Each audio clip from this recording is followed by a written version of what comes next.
Today marks 1595th day of the lessons, the reflections, and today I was reflecting about one beautiful word.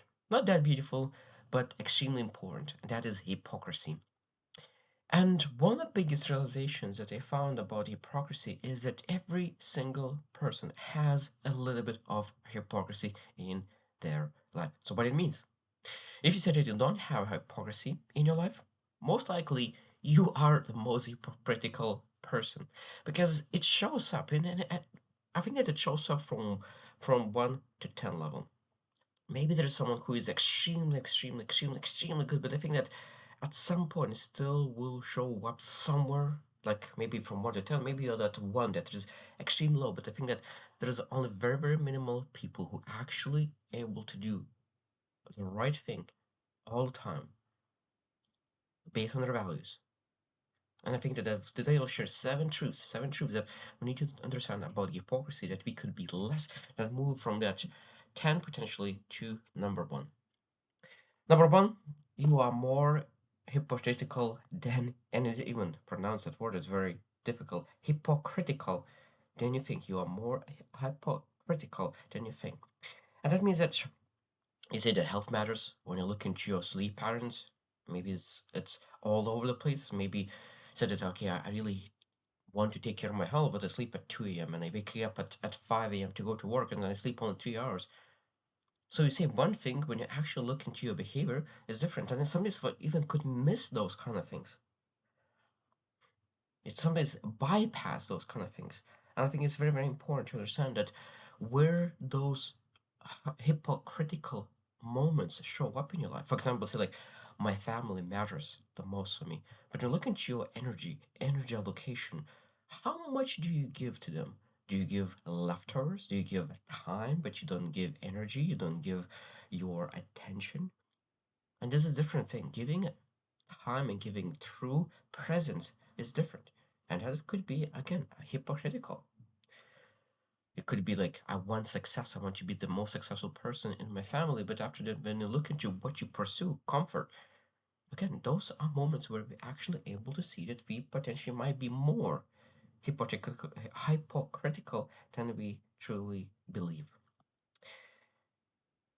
Because the most important to understand is like how my behavior contradicts the values. That's where you're able to catch this. And when we're able to look into any kind of value that we have set for ourselves, and then we look into all behaviors around it, and say, is there any misalignment? I think that's where we could catch. Number two, hypocrisy destroys self-respect. And this is easy. So when you say one thing, I will start tomorrow something. Just this once, I deserve a break. Or whenever you say something and you do it, or you don't do it. If you say you will do something and you don't do it, it chips away your confidence, it chips away your courage, it chips away the way how you see yourself.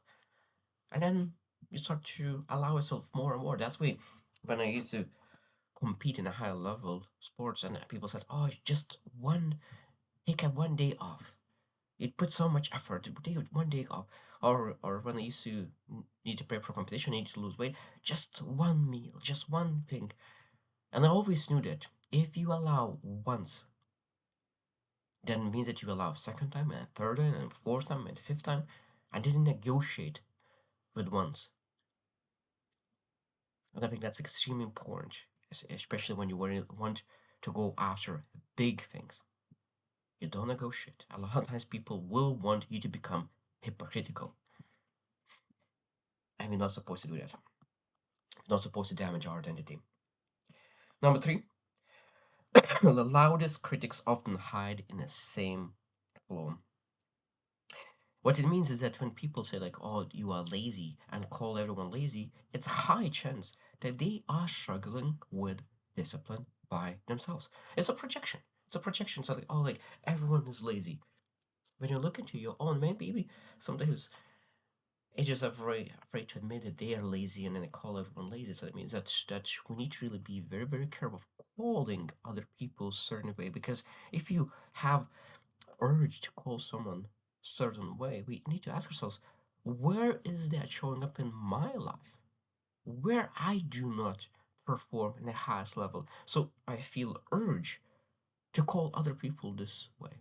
and something subconscious saying that, "Wow, you are not doing this," and sending messages to tell about others exactly the same thing. Number four, hypocrisy is self-protection, not evil. Sometimes we we say things just to really of fear of looking weak, fear of admitting failure, fear of losing status, fear of changing identity. And I think that sometimes you talk like the person you want to be, and then want to become others, so sometimes fake it to make it. But I think that if our behavior constantly misaligned, and we say one thing but we're doing differently, it will destroy our own trust with ourselves, and other people trust of ourselves will be damaged. Number five, the gap between values and behavior is your real problem. And this is extremely important topic. Values you claim, behavior you repeat. Values you claim, behaviors you repeat. So when you have that equation, values you claim, behaviors you repeat, again, where is it? And I think that's again, we need to always say that, okay, what my behavior says. And this is where like I do 9 of the 10 when my behaviors really prove that this is my value. Because I know by myself that when you say that your vows, and especially when you name 10 values, I value this one, this one, this, and this, and this, and this. And when you name 10 values, at some point, something will be demoted. The most important part, the most important part is really making sure that we list top three non-negotiable values.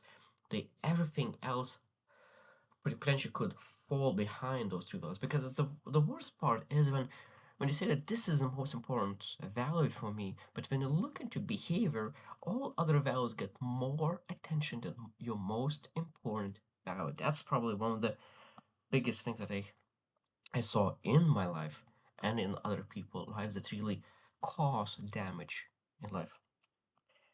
Number five, people can sense hypocrisy instantly. It's interesting. I have seen a lot of times that hypocrisy erodes everything: credibility, influence, leadership, shows incompetence. And it's very easy to see that when people say, like, oh, don't do that, and they do by themselves, it's right away you don't want to be around those people. Even though maybe they didn't have bad intentions, but hypocrisy is one of the things that really diminishes everything very, very fast. So as a leader, we need to be extremely careful not to have hypocrisy. And I said that right away. Every single person has levels of hypocrisy in their life, but we need to work to reduce to make sure that we have at the minimum amount of hypocrisy in our lives. Number five, and the last one, the cure isn't perfection. It's a radical honesty. And I already said we need to be extremely honest with ourselves. Which area of my life do I say one thing, I do other thing?